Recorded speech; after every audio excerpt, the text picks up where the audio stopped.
Salut tout le monde, salut, bienvenue dans le fauteuil, c'est Raoul Villeroy qui est avec vous aujourd'hui pour 1h30 de pré-match, de pré-show, d'avant-match, on appelle ça comme vous voulez, avant la série des matchs de 19h. Aujourd'hui, un gros programme, je suis hyper content d'être là. D'abord, je vous rappelle que le fauteuil vous est présenté par Unibet, c'est notre partenaire depuis plusieurs années sur Touch dans l'actu pour tout ce qui est les cotes sur la NFL. Donc, n'hésitez pas à aller vous inscrire si ce n'est pas encore fait en passant par les liens sur le site et à faire tous vos paris sur la NFL. On va y revenir en fin d'émission. Alors, qui est là aujourd'hui?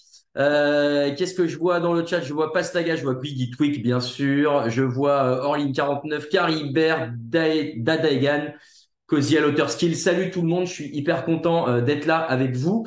Je vais vous faire le petit programme parce que on a 1h30 ensemble, donc il y a de quoi faire. D'abord, on va faire un tout petit point sur l'actu, donc qui est blessé, qui est incertain. On va faire un petit point un peu sur les différents joueurs qui vont pouvoir participer au match cette semaine. Derrière, j'aurai un invité puisque Raphaël Masméjean va me rejoindre. On va débriefer ensemble tous les matchs de Thanksgiving et le match du Black Friday. Donc on aura 4 matchs au programme, ça c'est un gros programme, mais on va réussir à faire ça. On prendra un petit peu vos questions entre temps et ensuite on va attaquer notre grosse partie du jour qui va être les stades en NFL. Il y a un article qui est sorti là cette semaine qui parlait un peu de quels sont les stades préférés des joueurs. Donc on va revenir un petit peu sur les stades où vous avez peut-être pu aller. Moi je vous partagerai les rares expériences que j'ai eues aussi là-dessus. Mais qu'est-ce qu'on aime quand on va au stade? Qu'est-ce qui fait que c'est plus sympa? S'il y a des trucs un peu particuliers dans certains stades de NFL qui rendent le truc unique. Et puis, si ça vous dit, on pourra essayer de construire ensemble un petit peu notre stade de rêve. On réfléchira, on vous donnera des idées, mais il y a peut-être moyen de construire tous ensemble un truc un peu rigolo. Et puis, une fois que ça, ce sera fait, on fera, comme d'habitude, les pronos de toute cette semaine. Enfin, les matchs qui restent, puisqu'il y en a déjà 4 qui sont passés, je vous l'ai dit. On fera les cotes, pareil, là, avec notre partenaire Unibet. Et puis, on finira par un petit quiz. On a quelques goodies à vous faire gagner, évidemment. Donc, là-dessus, soyez au taquet. Question, évidemment, sur les stades. Hein, on va rester dans le thème du jour pour le quiz en fin d'émission. Voilà un petit peu. Qu'est-ce que j'ai raté dans le chat? Alors bien sûr, c'est le principe de Twitch. Vous n'hésitez pas. D'abord, il y a deux choses à savoir.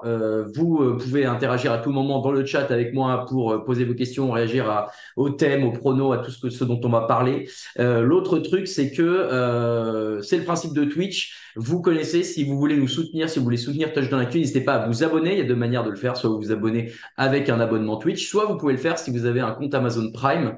Eh ben, vous pouvez donner votre Prime, entre guillemets, puisque vous avez droit à un jeton Prime sur toutes les chaînes Twitch du monde pour vous abonner gratuitement.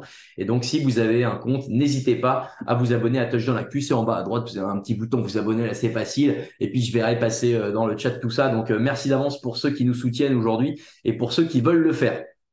Bon, tout ça c'est pas mal. Bon, vous remarquerez que derrière moi, hein, j'ai mis évidemment un des stades les plus récents en NFL, le SoFi Stadium. Je ne sais pas pourquoi j'ai mis ça. Je me suis dit c'est sympa.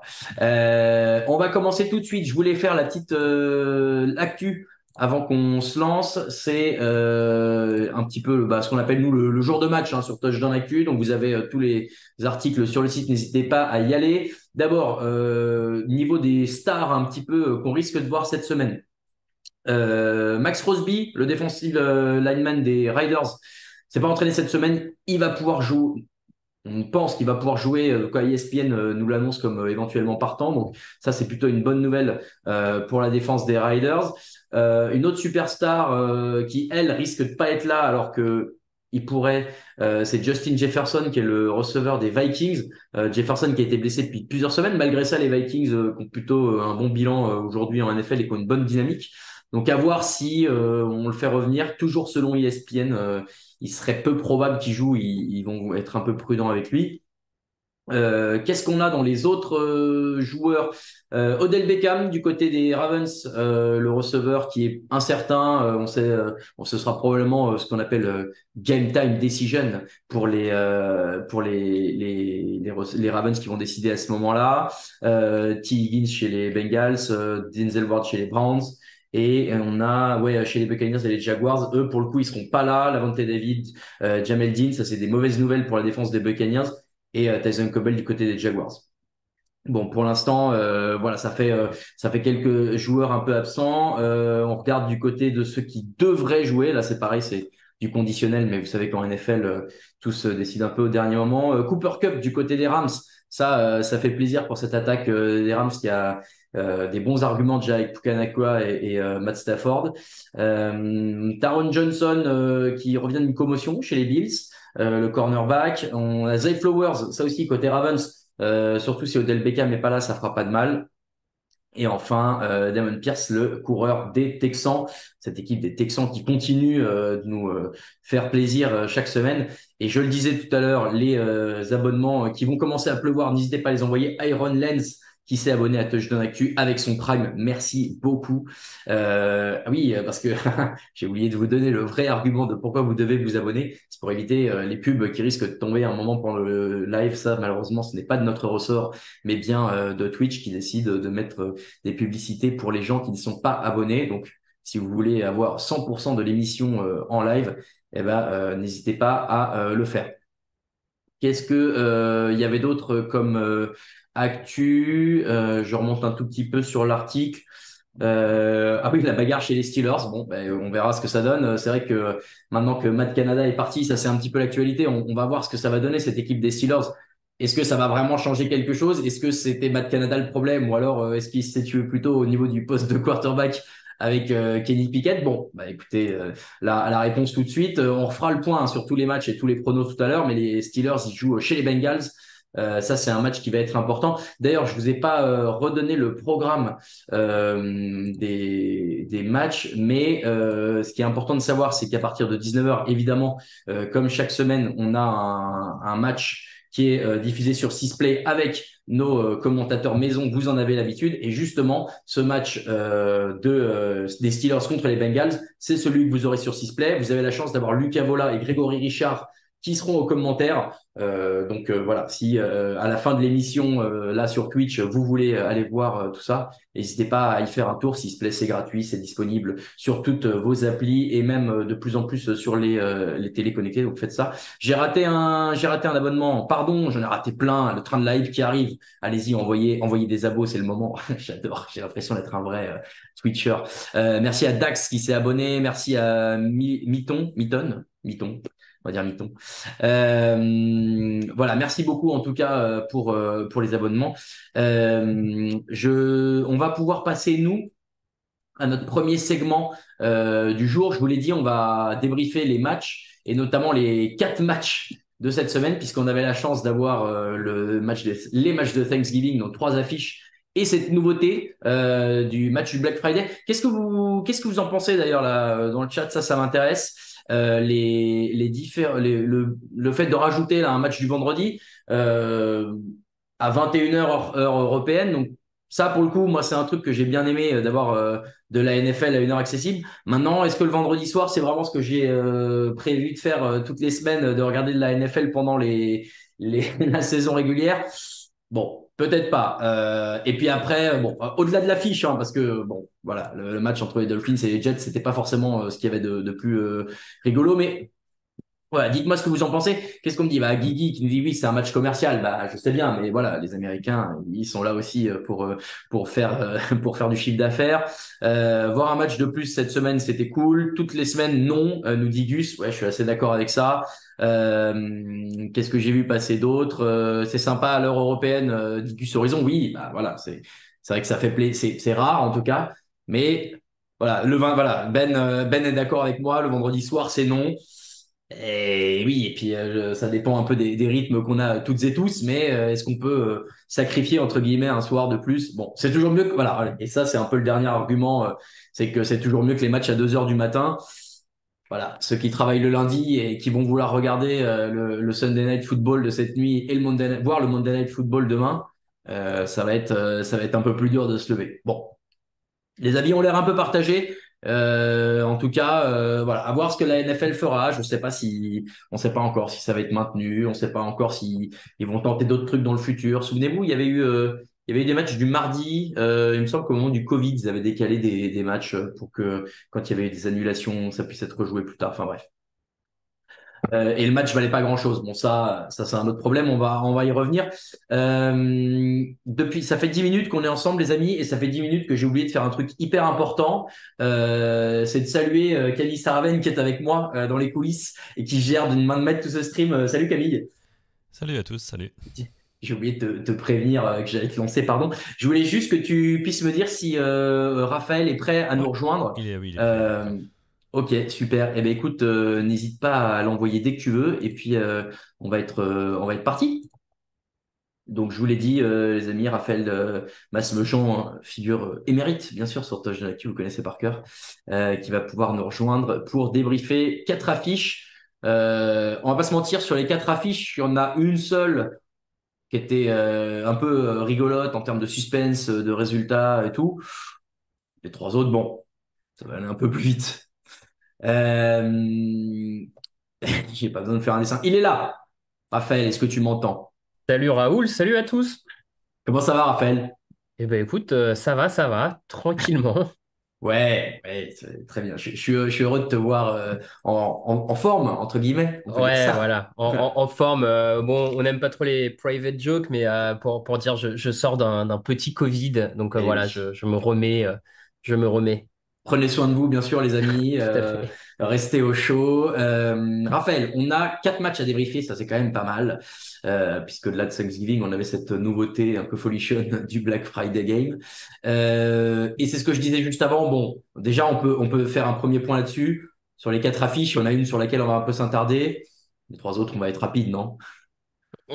C'est possible, c'est possible. Après, il y a toujours des choses à dire, hein, parce qu'on n'a pas eu, on n'a peut-être pas eu quatre grands matchs de qualité, mais des matchs dans lesquels il s'est passé des choses plutôt sympas quand même à regarder. Je pense notamment un avec une action qui va rester dans les annales de la NFL. Donc voilà, on va avoir quand même des choses à dire. Ouais, ouais, ça c'est c'est sûr que je sais très bien. On voit de quoi on parle, on va y revenir tout à l'heure. Le premier, donc celui qui va peut-être nous intéresser le plus, c'est le match qui a opposé les Lions de Détroit face aux Packers de Green Bay. Et un match qui s'est soldé, Raphaël, par une victoire de Green Bay, donc 29-22. C'était le premier match du jour. Forcément, c'est une petite surprise parce que les dynamiques des deux équipes sont complètement opposées. Et même après ce match-là, les fins de saison sont forcément pas les mêmes. Les Lions sont à 8 victoires, 3 défaites. Les Packers sont à 5 victoires, 6 défaites. Moi, de ce que j'ai vu sur ce match-là, et tu vas me dire tout de suite si tu es d'accord, j'ai l'impression que les Lions se sont quand même beaucoup compliqué la tâche à tenter des trucs peut-être là où ils auraient pu assurer l'essentiel et avoir un match un peu plus, encore plus serré que ça à la fin, alors que finalement, bon, bah voilà, ils partent de 7 points bah, c'est un peu dommage. Voilà, c'était.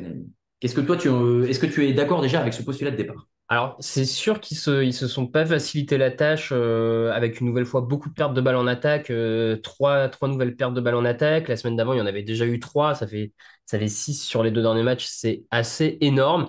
Et il y a pas mal de quatrième tentatives ou de fake punt tentés C'est un peu ça. stupides, un peu ratés, notamment le fake punt hein, qui est vraiment joué. C'est un des plus moches que j'ai vu ces dernières années. Le jeu appelé est quand même extrêmement raté au point que tu te demandes s'ils ne sont pas juste plantés, que s'il n'y a pas eu une erreur dans le snap. Donc c'est vrai qu'ils se sont tirés des balles dans le pied et aussi en donnant autant d'avance dès le début à Détroit, enfin à Green Bay. Du coup, derrière, tu ne fais que courir après le score et ça devient forcément plus compliqué. Ils se sont tirés une balle dans le pied, c'est certain. Après, faudrait pas qu'en disant ça, on donne le sentiment aussi que Green Bay a pas fait ce qu'il fallait pour l'emporter. Tu vois, faut pas. Green Bay sort vraiment un beau match, notamment en première mi-temps. C'est vrai que la deuxième est peut-être un peu plus compliquée, mais la première mi-temps de Green Bay est quand même bien réussie. Et finalement, on attaque Green Bay sur un rythme qu'ils avaient la semaine dernière. Alors, on s'était dit, bon, c'était face à la défense des Chargers, peut-être que ça aide aussi, etc. Là, ils sortent une belle prestation. Alors, on pourra revenir sur la défense des Lions, mais belle prestation en tout cas de Green Bay quand même. Jordan Love, c'est 22 sur 32, 268 yards, 3 touchdowns, 0 interception, 0 sac subi. Donc c'est vrai que là-dessus, il a fait le taf. Il y a eu 109 yards gagnés en tout au sol Hum. par les Packers. Et en fait, c'est un peu ce que tu sais aussi. Il y a eu 0 perte de balle. Donc ça, c'est vrai que là-dessus, ils ont été très propres. Christian Watson, le receveur des Packers, qui sort un match quasi à 100 yards et un touchdown. Donc effectivement, il y a peut-être un truc qui est en train aussi d'arriver du côté des Packers. aidé ou pas par des défenses adverses, j'ai envie de te dire, au bout du compte, c'est peut-être pas ça l'important. C'est peut-être la dynamique qui est en train de se mettre en place aussi. Une équipe qui est en train de prendre confiance en elle. Jordan Love, il est quand même pas vieux dans cette ligue. Il est C'est arrivé ça. avec une pression assez monumentale et des chaussures à remplir, pour reprendre une expression anglaise, forcément qui était très compliquée derrière Aaron Rodgers. On a peut-être beaucoup attendu de lui dès le début. Et ben voilà, peut-être que cette fin de saison, si elle n'arrive pas à des playoffs pour les Packers, elle peut permettre de lancer une dynamique qui peut être sympa pour ces Packers sur cette fin d'année, voire sur les années suivantes. Complètement d'accord. C'est vrai que Love semble aller mieux et comme tu dis, c'est bon à prendre le fait qu'il a de plus en plus d'alchimie avec ses receveurs. Il y a Reed notamment, hein, le receveur Reed qu'on voit de plus en plus. Alors sur ce match-là, c'est pas lui qui a le plus gros total de yards, mais sur les dernières semaines, il est celui qui fait le plus bouger les chaînes, comme on dit, côté Green Bay. Donc on sent petit à petit que cette jeune attaque est en train de trouver un rythme. Tu l'as dit, hein, après tout, Jordan Love, ça fait que, on va dire, ça ne va faire que 11 matchs de suite vraiment qu'il joue, parce qu'il avait fait un match par-ci, un match par-là ces dernières années. Mais in fine, c'est la première fois qu'il peut vraiment enchaîner des matchs et mettre la main sur le ballon, on va dire ça comme ça. Donc, il a aussi un rythme à trouver, un rythme à prendre. Et c'est vrai qu'on sent que c'est un peu mieux en attaque. Je trouve aussi que Green Bay va mieux en défense. Et la bonne surprise d'hier, c'est peut-être que sans Aaron Jones au sol, ils ont quand même réussi à courir. Et ça, c'était pas forcément attendu. Donc, je trouve qu'il y a quelque chose qui se passe. Alors, ça va demander confirmation parce que, bien entendu, on peut pas non plus tout le temps jauger une équipe sans prendre en compte qui elle affronte, on va dire ça comme ça. Donc, on va être obligé de tempérer un peu et de dire, OK, ça a confirmé. Parce que cette défense des Lions est quand même en difficulté depuis, j'ai envie de dire, depuis le match contre Baltimore où ils explosent complètement. Là, ça va faire 3 4 semaines que du côté de Détroit, la défense est vraiment au plus mal. Mais bon, ça reste au crédit de Jordan Love et de la fleur sur ce match. Donc comme tu dis, espérons qu'ils arrivent à continuer cette dynamique. Je voulais revoir les Lions sur les derniers matchs. Donc là, ils prennent 29 points face aux Packers. Ils en prennent quand même 26 face aux Bears. Ils en prennent 38 face aux Chargers. Et seulement... alors, ils avaient pris 14 face aux Raiders, ça allait. Mais tu as raison, la semaine d'avant, ça a été déjà 38 Ouais, face aux Ravens. C'est ça une te fait mauvaise beaucoup. dynamique. Ça te fait beaucoup. C'est une mauvaise dynamique en défense. On sent qu'ils ont un pass rush qui avait très bien commencé avec notamment Aidan Hutchinson en début de saison et qui là rentre de plus en plus dans le rang depuis un bon mois. Et forcément, comme le pass rush est moins performant et qu'il y a quand même des trous encore en termes de qualité, je trouve, dans les arrières défensifs, bah, s'il n'y a pas la pression mise sur le quarterback adverse, on l'a vu, hein, Jordan Love a passé quasiment toute la soirée dans la poche tranquillement à faire des passes. Bah, ils n'ont pas les cornerbacks qui ont le niveau pour shutdown tout ça. Et du coup, la défense est en perte de rythme total. Et c'est là-dessus où je trouve c'est ce qui est sans doute le plus inquiétant en fait pour Détroit dans la suite, c'est que on voit que c'est une attaque, même si elle perd beaucoup de ballons, elle arrive quand même à marquer une vingtaine de points, elle arrive quand même à avancer. Par contre, la défense a encaissé autant quand va falloir en playoff affronter les 49ers ou les Eagles. Si tu joues en défense comme ça, honnêtement, enfin, tu prendras une tôle et tu as peu de chances de faire quelque chose, quoi. Tu l'as dit, Jordan Love, une soirée sympa. Donc, je t'ai dit 0 sac, il prend 4 QB hits seulement. Sur un match, c'est assez peu. Là où derrière, ça a été le problème pour les Lions aussi, c'est que Goff, il perd trois Ouais. ballons, il prend 3 sacs, il perd 3 ballons. Non, non, C'est tout à fait. Donc là-dessus, c'est hyper difficile de gagner un match de NFL avec ce ratio-là. Bon, de toute façon, est-ce qu'on est inquiet pour la suite de la saison des Lions? Donc, on l'a dit, c'est la première défaite en 5 semaines, je crois que c'est ça qu'on a dit. Mm. Voilà, il reste encore quelques matchs. Je voulais regarder la suite de leur calendrier. Je vous le donne tout de suite. Ils jouent les Saints, les Bears, les Broncos, les Vikings 2 fois et les Cowboys. Ça, c'est dans leur corde. Je veux dire, à part Dallas qui a l'air vraiment fort, les 5 autres, ils peuvent les gagner, Raphaël. Oui, oui, ils peuvent les gagner. Alors, ils peuvent se faire surprendre. Denver est en forme. Denver, Ils peuvent, Minnesota sur les peut, deux, peut-être ouais, pas grave. peut y avoir effectivement un ou deux matchs qui leur échappent, mais globalement, comme toi, je pense qu'ils ont les cartes en main pour aller en playoff et même remporter la division. Et voilà, maintenant, comme je commence un peu à le dire, ce qu'on voit en défense depuis un mois m'inquiète pour, OK, t'es allé en playoff et c'est peut-être déjà bien pour Détroit finalement de confirmer la bonne saison de l'an dernier en allant en playoff cette année. Mais s'ils ont les mêmes lacunes que ça défensivement en playoff, à mon avis, ça fera un petit tour et risque de Ouais. s'en aller, quoi. Ouais. Moi aussi, j'ai un peu été inquiété par les choix de Dan Campbell. Donc, j'espère qu'il va se ressaisir un petit peu. On en a dit beaucoup de bien et ça reste, je crois, quand même un très bon coach aussi dans cette NFL. Donc, à voir s'il est capable de tirer le meilleur de son équipe sur la suite de la saison.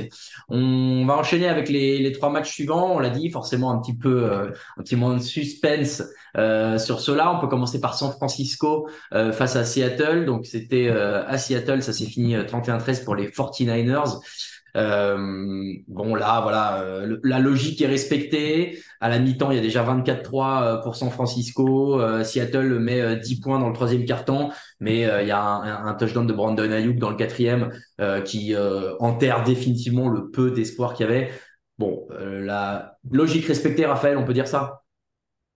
Logique respectée, effectivement, parce que les 49ers sont un peu plus complets en attaque et en défense et sont un groupe peut-être un peu plus sûr de leur force, mine de rien, en étant finaliste NFC l'an dernier, sûr de leur force que Seattle, qui est une équipe qui est plus sur de la progression. Donc le résultat en soi est pas surprenant. Moi, je m'attendais peut-être à un match un poil plus accroché. Mhm. Et en fait, c'est l'attaque de Seattle qui a été complètement à la ramasse tout le match et qui a rendu le match trop compliqué. La défense s'en sort pas si mal malgré le scoring, parce qu'en plus, quand tu comptes dans les 13 points de Seattle, il y a quand même une interception retournée par un touchdown de la défense. Donc en fait, réellement, Seattle en attaque n'a mis que 6 points.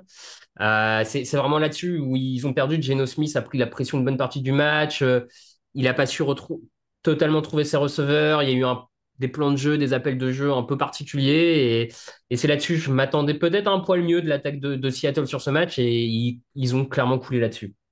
Il y a un truc aussi, c'est que tu vois, même en étant rapidement mené au score, les Seahawks, ils passent seulement 27, enfin, Geno Smith lance 27 ballons en tout sur le match, c'est peu. Ils gagnent 88 yards au sol, c'est peu. En fait, ils ont pas eu l'occasion, vraiment, je trouvais, de mettre en place quelque chose. Geno Smith, en tout, c'est 18 sur 27, 180 yards, zéro touchdown, une interception.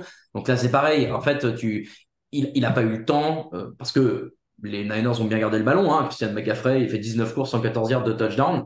On a vite oublié le match où il n'a pas mis de touchdown de la semaine dernière. Et juste, bah, San Francisco a gardé le ballon, empêché Seattle d'avancer. Eux, de toute façon, qu'ils aient la balle ou pas, ils marquent des points. Bon, bah, c'était réglé pour eux. Oui, c'était globalement assez maîtrisé, surtout qu'il y a pas mal de drives, de séries offensives que les 49ers commencent très avancés sur le terrain. Leur deuxième touchdown, il commence sur les 46 yards de Seattle, le field goal de la mi-temps sur les 25 de Seattle. Enfin, globalement, ils ont une position sur le terrain très avancée. Et quand tu permets à l'attaque de San Francisco de démarrer, on va dire, ses drives quasiment mi-terrain, derrière, pour les bloquer totalement et les empêcher de marquer des points, ça devient quasiment une mission impossible.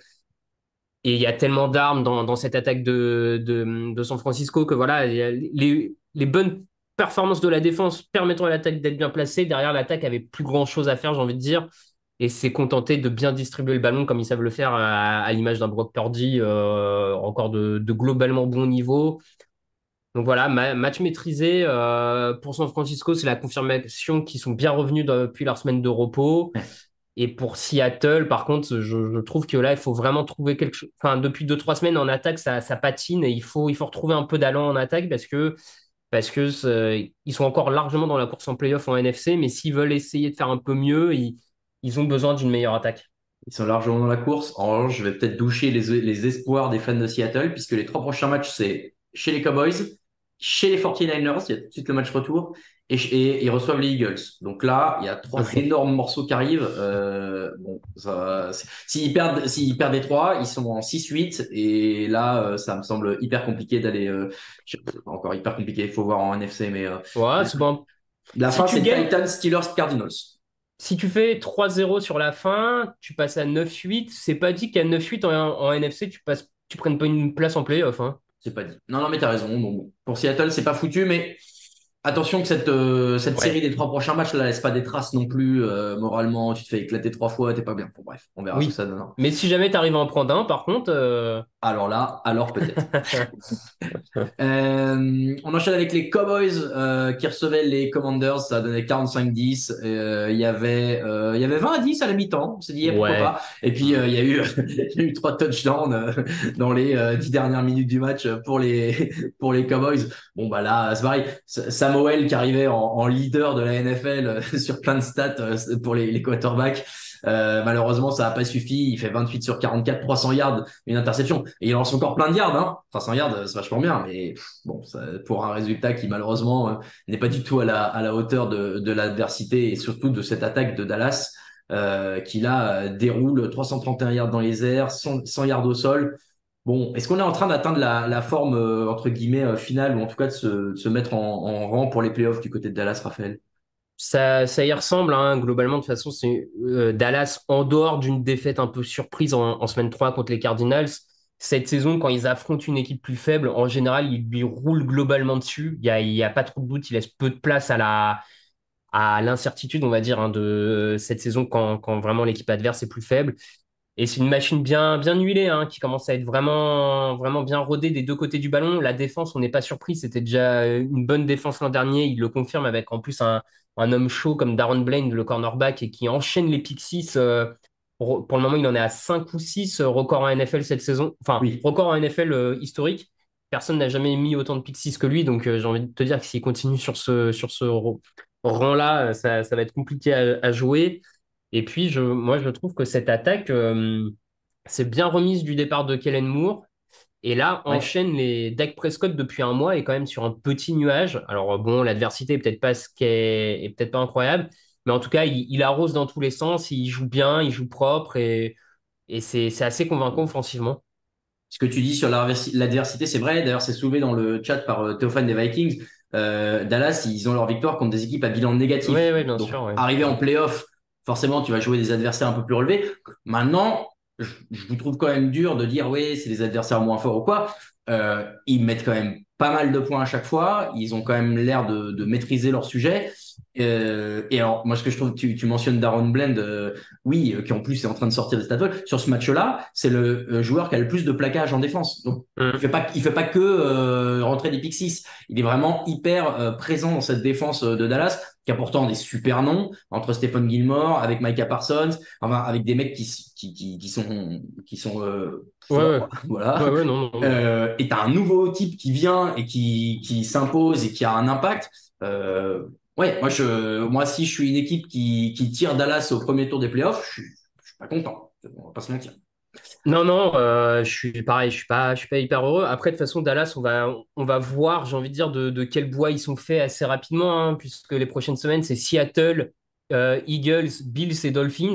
Ouais, Ça te permet vraiment, d'ici un mois, on va savoir à quoi il faut s'attendre, j'ai envie de dire, pour Dallas en playoff. S'ils arrivent à prendre plusieurs matchs contre les Eagles, les Bills, ça veut dire que Dallas sera vraiment armé pour aller au bout.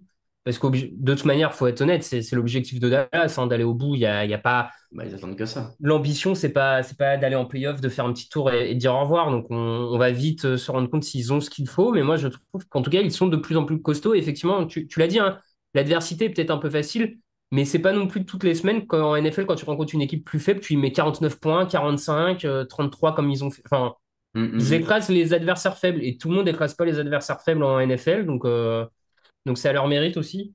Les gens y croient pas trop dans le chat en playoff. Et ben écoutez, on verra les amis ce que ça donnera en fin de saison.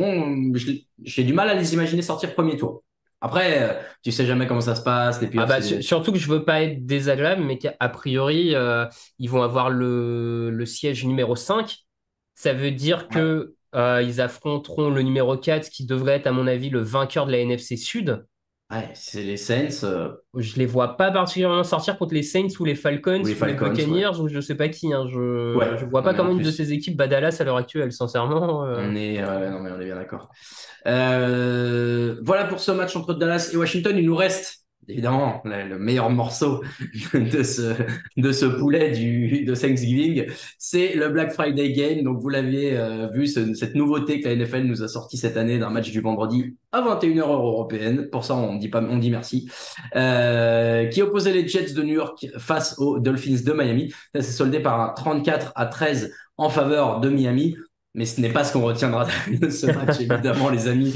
Est-ce que Camille, tu pourrais nous mettre, je sais que dans l'article du résumé, on a mis cette action. Alors, il faut qu'on s'entende sur comment on l'appelle. On va pouvoir en parler juste après, mais il y a, voilà, juste avant il y a cette séquence qui est un peu folle, où il y a une interception puis une autre, et derrière, on nous fait euh, comment il s'appelle? J'ai déjà oublié son nom à notre ami notre ami quarterback, c'est Ah, le Tim Boyle, Tim Boyle, voilà. J'allais dire De Vito, mais non, ça c'est c'est l'autre New York. une autre équipe de New York. Tim Boyle qui veut lancer une Hail Mary avant la mi-temps. Pourquoi pas sur le papier. Qu'est-ce que Pourquoi ça pas? donne? Ben, on vous laisse admirer. Camille, tu peux lancer la vidéo. Pour ceux qui ne l'ont pas vu, c'est exceptionnel, vraiment. Est-ce qu'on a le Donc, son, Camille? Je sais pas. on a, je sais pas si on a le son, mais le commentateur, je l'ai trouvé pas, je l'ai trouvé pas très. Ah, c'est je l'ai. Mais en même temps, Raphaël, quand tu vois ça, t'es choqué, non? Une Hail Mary retournée en touchdown de 99 yards. Enfin, c'est du délire. Ah oui, non, non, mais c'est assez historique, hein. Moi, j'ai pas souvenir d'avoir déjà vu ça. Pour le coup, hein, il Marie retourné en touchdown comme ça. C'est absolument, enfin, tout dans cette action est mémorable. À la fois Tim Boyle qui a zéro patate pour envoyer la passe. La Elle passe arrive est même. juste devant la end zone. Ouais, juste devant. Si c'est un receveur des Jets qui l'a, il tombe en arrière, c'est touchdown. Ouais, bon, je sais pas, mais en tout cas, ça manque de punch et derrière le retour de Javon Holland, bravo à lui, mais il est même pas hyper rapide hein, son retour. Franchement, Et c'est pas. il voit personne en vrai. À un moment, il met Ouais. un cadrage débordement à Tim Boyle et il se fait un peu toucher à la fin et voilà. Donc non, non, bah, c'est effectivement, mais c'est une action qui illustre totalement la saison des Jets, où on y a cru en intersaison, on y a cru au moment où Rodgers a mis le pied sur le terrain, et puis patatras, et derrière, ce n'est qu'une lente agonie, une lente descente aux enfers, j'ai presque envie de dire, parce qu'encore une fois, offensivement, du côté de New York, c'était absolument catastrophique. Enfin, Miami n'a pas eu grand-chose à faire, parce qu'en fait, les Jets étaient juste incapables d'avancer. Donc, Ah non, mais ils ont contrôlé parce que Tagovailoa lance 21 passes réussies sur 30 tentées, 243 yards, un touchdown, deux interceptions quand même. Maintenant, il y a 167 yards au sol en tout, une grande partie par Raheem Mostert qui met 94 yards en 20 courses pour deux touchdowns. Bah voilà, en fait, tu l'as dit, ils n'ont pas eu besoin de forcer, ils ont gardé le ballon 35 minutes, donc ils mettent 10 minutes de possession dans la vue aux Jets, et en fait bah, quand tu vois la fin, tu te dis que même en ayant eu plus de la balle, les Jets n'auraient pas fait grand-chose. Voilà, il y a un truc avec les Jets qui jouent à Thanksgiving. Là, c'est pas Thanksgiving, mais souvenez-vous que le Butt Fumble, c'était déjà à Thanksgiving aussi à l'époque. Et là, il y a cette action. Est-ce qu'on parle de Fail Mary? Est-ce qu'on parle de Hell, l'enfer, H2L Mary? Qu'est-ce que toi, comment t'aimerais appeler ça, Raphaël? ah, on peut appeler ça comme vous voulez. Je sais même pas s'il faut trouver un mot à cette Ah, quand même, action-là. on va s'en Euh, souvenir. non, non, ben, Fail Mary, moi j'irai là-dessus, mais non, non, mais c'est assez catastrophique pour les Jets. Et honnêtement, moi, encore une fois, ça me rend triste pour leur défense, qui a bien lutté une bonne partie du match, hein, la défense des Jets, qui a vraiment fait ce qu'elle pouvait au maximum pour ralentir Miami. Sauf qu'à un moment, à force d'être sur le terrain, cette défense des Jets, ça finit par craquer de manière assez logique. Donc voilà, moi, ça me rend juste triste pour cette défense. Et par contre, mais on aura le temps d'ici, je pense, la fin de saison d'y revenir, tout ça. Mais à un moment, la direction de New York doit être inquiétée et il faut la mettre sur le banc des accusés, j'ai envie de dire, parce que comment Tim Boyle peut être titulaire en NFL? Enfin, les collègues un peu plus spécialistes, on va dire, de l'universitaire nous ont envoyé ses stats avant le début du match. Le gars a même pas lancé 10 passes de touchdown en universitaire. Enfin, Là comment où il t'en peut mets être. 30 par match, quoi, normalement. Non, mais voilà, donc comment il peut être titulaire en NFL? Comment les Jets peuvent se retrouver avec ce type-là titulaire en semaine 12? Moi, je. Et je dis pas ça en mode ah, il fallait laisser Zach Wilson. C'est pas du tout ce que je dis. Zach Wilson devait être mis sur le banc, ça, il y a zéro doute. Mais le problème, c'est, encore une fois, c'est comment une franchise peut se retrouver avec ce mec-là en quarterback numéro Tu, 2. tu dois pouvoir trouver mieux, c'est sûr. Ouais, franchement, donc là, il y a une. Enfin, moi, je serais le propriétaire des Jets, je m'interrogerais quand même beaucoup sur mon manager général et je réfléchirais beaucoup à la suite, hein. Non, non, mais on est d'accord. Malheureusement, c'est un peu, c'est triste pour les fans des Jets et on va pouvoir finir là-dessus. Mais c'est un peu l'image qui leur colle de franchise où c'est dysfonctionnel parce que tu te retrouves avec des joueurs comme ça, avec des actions comme ça qui, bah, c'est pas la faute de tout, enfin, c'est la faute de personne, mais bon, bah voilà, quoi, ça finit par te tomber dessus et tout le monde, t'es un peu la risée de la NFL. Au bout. Bon, bah voilà, on espère que la retourne va tourner. On pensait que ce serait avec Aaron Rodgers. Pas encore. Peut-être qu'il va revenir d'ici la fin de la saison. Je lui souhaite pas Peut-être, forcément. Je ouais. sais pas bien l'intérêt, mais Mm. pour ça, on verra ce que ça donne. Voilà pour on n'est pas obligé de parler de plus de ce match-là. Honnêtement, il y avait pas grand-chose de plus à en dire. Voilà pour le débrief des 4 affiches. Merci beaucoup, Raphaël. Eh ben, merci à toi et bonne suite d'émission. Ben, merci.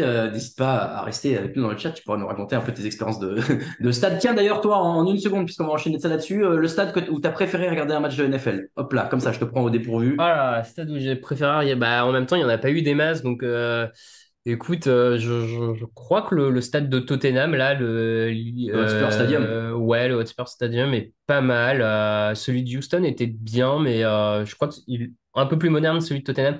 Après, moi, je balance un pavé dans la mare pour ton débat et donc je laisserai les auditeurs. Je suis pour un stade avec un toit fermé. Ah, c'est une excellente Je remarque. suis Merci beaucoup contre de les la. Ouais. aléas climatiques dans le sport de haut niveau quand c'est pas un sport de nature. Donc voilà, fermez-moi tous les stades.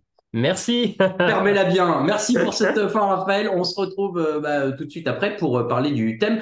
Il y a peut-être une pub qui va arriver d'ailleurs, les amis. Donc, c'est l'occasion de vous abonner si vous ne l'aviez pas encore fait. C'est indépendant de notre volonté. Vous le savez, on est sur Twitch, donc on fait avec les modalités de la chaîne. J'ai pas eu le temps de prendre trop de questions. J'ai essayé de regarder un petit peu ce qu'on pouvait se dire avec Raphaël. Mais voilà, si vous avez des questions sur les matchs qu'on vient de résumer, n'hésitez pas. Et puis surtout, on va pouvoir nous enchaîner, je m'étouffe entre-temps, avec notre débat du jour. Notre thème du jour, c'est les stades. Alors, on va structurer ça un petit peu, si ça vous va. Moi, je vous propose, d'abord, on peut faire un peu un petit partage des meilleurs stades où on est allé. Donc, moi, j'en ai fait deux, trois, donc je peux vous raconter ça vite fait. Mais pareil, si dans le chat, vous avez pu aller dans certains stades en Europe, voire aux États-Unis, voire ailleurs, puisque il y a des matchs qui ont été joués ailleurs dans le monde. Ce sera peut-être une question du quiz. Indice. Voilà. Derrière, l'idée, c'est de faire avec vous un peu la liste de qu'est-ce qu'on aime bien dans un stade, c'est quoi les fonctionnalités sympas, c'est quoi ce qu'on en attend, est-ce que c'est l'ambiance, les activités et tout ça. Et puis, on a imaginé un truc un peu futuriste avec Camille, c'est que à la fin, on essaiera de faire générer par intelligence artificielle un visuel d'un stade de rêve. On essaiera de recueillir un peu les différents trucs qu'on aime bien dans un stade et puis on verra ce que nous propose ce que nous propose l'IA. Et puis bah on mettra ça en ligne. On pourra, si ça vous dit aussi, voter pour votre stade préféré. Mais c'est le problème, c'est que je sais pas s'il y en a beaucoup parmi nous qui ont été dans beaucoup de stades aux États-Unis. J'aurais voulu qu'on ait notre ami Seb Polomini de la rédaction Touchdown Actu pour en parler, mais malheureusement il pouvait pas venir. Donc voilà. On le fait un peu comme ça. Je sais pas si la pub est terminée, Camille. Tu peux me dire dans l'oreillette si jamais on peut Ça enchaîner, termine mais je dans pense une que minute là. 30. Ok, bon, eh ben écoutez, on va. Eh ben alors c'est le moment où je vais juste moi donner les deux trois trucs que j'ai fait de stade NFL. Comme ça, les gens que ça intéressait pas et qui sont qui se sont pris les pubs dans la vue vont pouvoir en parler. Et vous, pareil dans le chat, n'hésitez pas à donner un peu vos différentes expériences de stade dans lequel vous avez vu un match de NFL, parce que encore une fois, bah, il n'y a pas que des stades de foot américains. Et j'en vois déjà qui parlent de Jean Bouin et des Mousquetaires de Paris. Bon, effectivement, ça compte pas comme un stade de NFL, on va dire ça. Euh, et tout de suite, ça lance des vannes sur le US Bank Stadium de Minnesota. C'est pas très sympa, ça, les gars. Hein. C'est pas très sympa. J'ai pas pu y aller et c'est toujours dur dans mon cœur. Euh, le, les stades que j'ai fait. Alors, je pense comme beaucoup de vous. Hein, moi, j'ai eu la chance d'aller dans les 3 stades de Londres, en l'occurrence, où il y a eu des matchs. En tout cas récemment, puisque j'ai fait Wembley, j'ai fait Twickenham et j'ai fait le Hotspur Stadium dont parlait Raphaël. C'est vrai que l'ambiance n'est pas la même dans les trois. Je trouve que surtout, mais ça on va y revenir après dans les critères qu'on attend peut-être d'un stade. Moi je trouvais que Twickenham c'était compliqué pour y aller et ça me freine un peu pour parler de ce que je pourrais appeler mon expérience idéale de fan dans un stade NFL. Maintenant, c'est vrai que un stade entre guillemets moderne où tu as les écrans, alors écran géant en haut, bon ça y en a souvent, mais même quand tu as les bandeaux d'écran entre les gradins, comme ça peut être le cas à Wembley, Tottenham, je me souviens plus trop, mais Wembley, je sais qu'il y a ça. Tu as souvent des infos sur le match, voire sur les scores des autres matchs en direct quand on a, euh, qu'on te donne un peu ce qui se passe juste au-delà de. Alors nous, on a les stats quand on a nos ordi au match et tout, mais quand tu viens en tant que fan, je suis content d'avoir un peu aussi du contexte comme tu peux l'avoir à la télé, mais là, tu es dans le stade, donc ça, je trouve que c'est plutôt cool. L'écran géant, bon bah ça évidemment c'est un truc sympa. Forcément l'autre stade que j'ai fait, puisque les petits taquins qui se moquent du fait que j'ai pas été à Minnesota, j'ai quand même eu la super chance de pouvoir aller à Miami au Hard Rock Stadium. Et ça pour le coup, le Hard Rock Stadium, moi je l'avais trouvé plutôt sympa. Même si, et alors ça c'est, je sais pas dans quelle mesure c'est le cas dans tous les autres stades, une fois que tu es dedans, pour retrouver la sortie, c'était un peu le bazar. C'est un peu le bazar parce que tu as plein de sorties possibles différentes, avec des escalators, avec des escaliers, avec des rampes qui tournent, qui descendent, qui machin. Bon, c'était dans le stade, c'était sympa, mais pour en sortir, c'était moins bien. Et autour, j'avais pas eu trop le temps de le voir, mais c'est peut-être ça, moi, que j'aime bien quand je vais à Londres, à Wembley, quand je vais ou même à pour le coup à Twickenham, c'était bien aussi. C'était ce truc de t'as plein d'activités autour. Et c'est vrai que la NFL sait faire ça, c'est des choses, surtout quand ils viennent en Europe, ils organisent pas mal de choses en dehors du stade, juste à côté. Et là où quand tu vas voir des matchs bon, de trucs plus réguliers qu'on a l'habitude d'avoir en France et en Europe, de foot, de rugby, d'autres trucs, je trouve que l'ambiance, tout ce qu'on te met comme activité autour du stade, c'est un peu moins développé. Il y a moins cet aspect du tailgate aussi en France. Je ne sais pas si vous avez déjà fait des tailgates, vous, de votre côté. Moi, j'avais pu en faire aussi au Canada dans des matchs de foot universitaire, de football canadien universitaire. C'est quand même un peu particulier. Mais ça aussi, c'est sympa. Je trouve que ça rajoute. Donc ça, c'est des trucs qui rendent qui rendent la chose sympa. Je regarde un peu depuis tout à l'heure, je vois qu'il y a quand même eu des jolis noms hein, de stades dans lesquels vous êtes allés parce que je vois qu'il y a du MetLife Stadium pour Seahawksman. J'espère que tu es allé voir les Seahawks jouer. Qu'est-ce que j'ai vu d'autre? Le stade de Saint-Louis à l'époque des Rams, très moche, nous dit Dax. Bon, bah, pas de bol. Le Wembley, le MetLife Stadium, le Metrodome de Minnesota, donc l'ancien des Vikings pour Théophane des Vikings.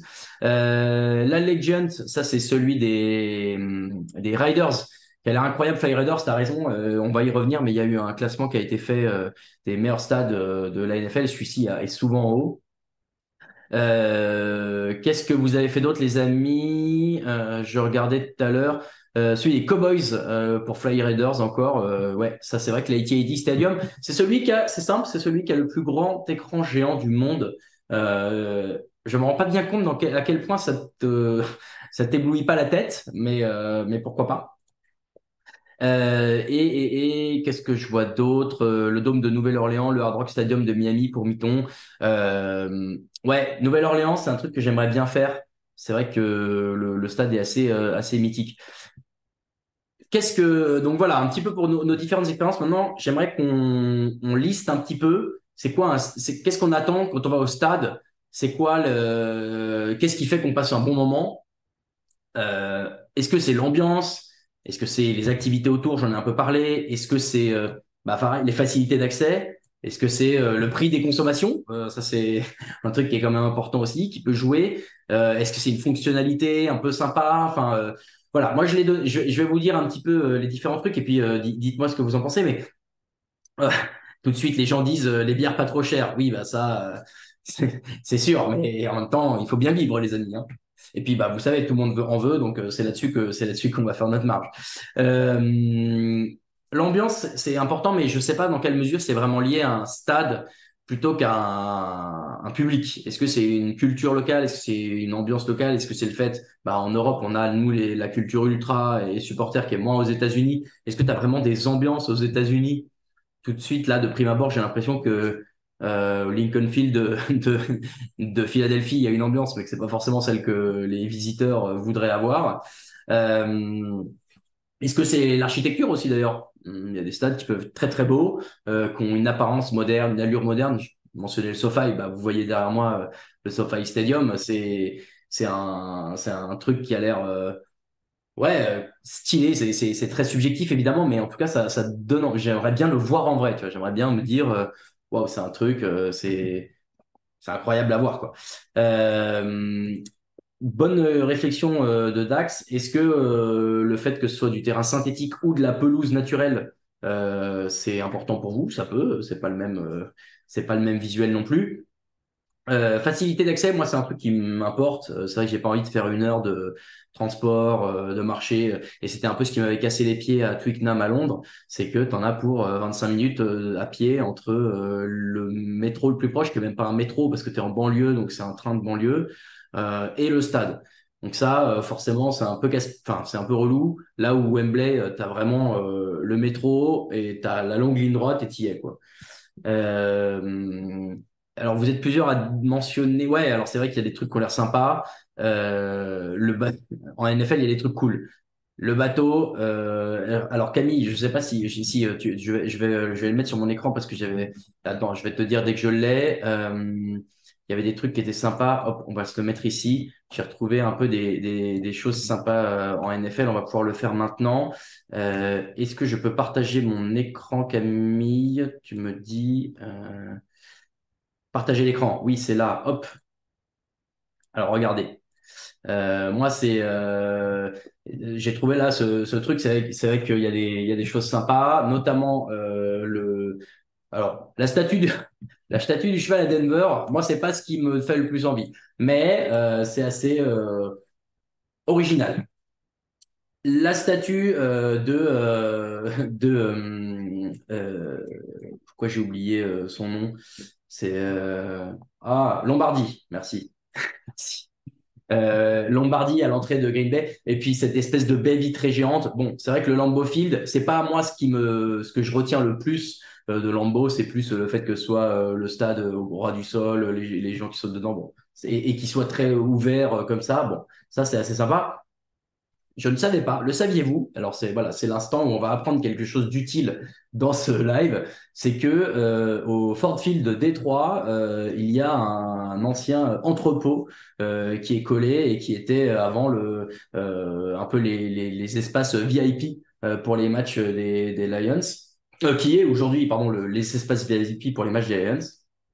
Mais donc, voilà, un peu d'histoire mêlée à tout ça. Allegiant Stadium, ça c'est le nouveau stade de Las Vegas pour les Riders. Alors, vous étiez pas mal à mentionner le stade des Riders, le précédent, le Coliseum à Oakland, qui avait cette particularité en début de saison d'avoir en plus le diamant de baseball, le terrain de baseball en plein milieu, ce qui me faisait toujours un peu halluciner parce que je me disais que les mecs qui se faisaient plaquer là-dessus, ça devait être hyper désagréable.